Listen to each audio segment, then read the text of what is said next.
নমস্কার বন্ধুরা, আজকে আমার রেসিপি হেজেলব্যাক পটেটো। হেজেলব্যাক পটেটো আমি কিরকম করে বানাই তোমরা দেখে নাও।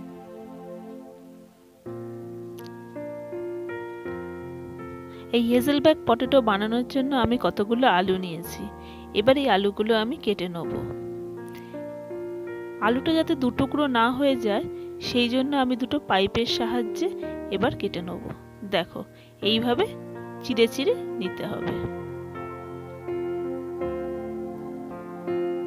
খেয়াল রাখতে হবে যাতে আলুটা দু টুকরো যাতে না হয়ে যায়। দেখো, আমার আলুটা কাটা হয়ে গেছে। এইভাবে আমি সব আলুগুলো কেটে নেব। এবার আলুর গায়ে আমি তেল মাখাবো। সেই জন্য প্রত্যেকটা আলুর গায়ে আমি অল্প অল্প করে তেল দিয়ে দিলাম।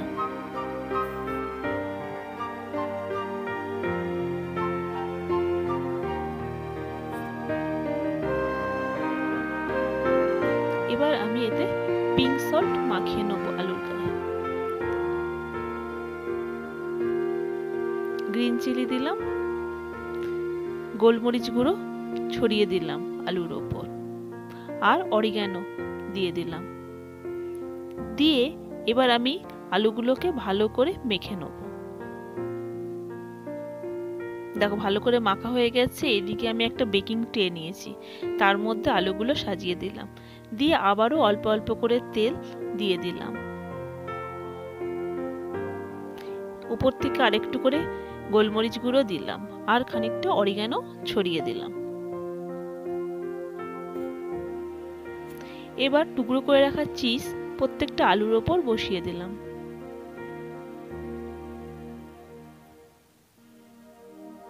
উপর থেকে একটু করে ধনেপাতা দিয়ে দিলাম। এবার আমি এটাকে মাইক্রো ওভেনে দিয়ে দেবো।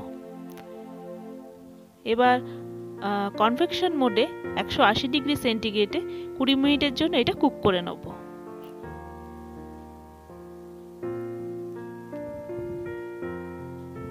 দেখো, আমার হেজেলব্যাক পটেটো রেডি।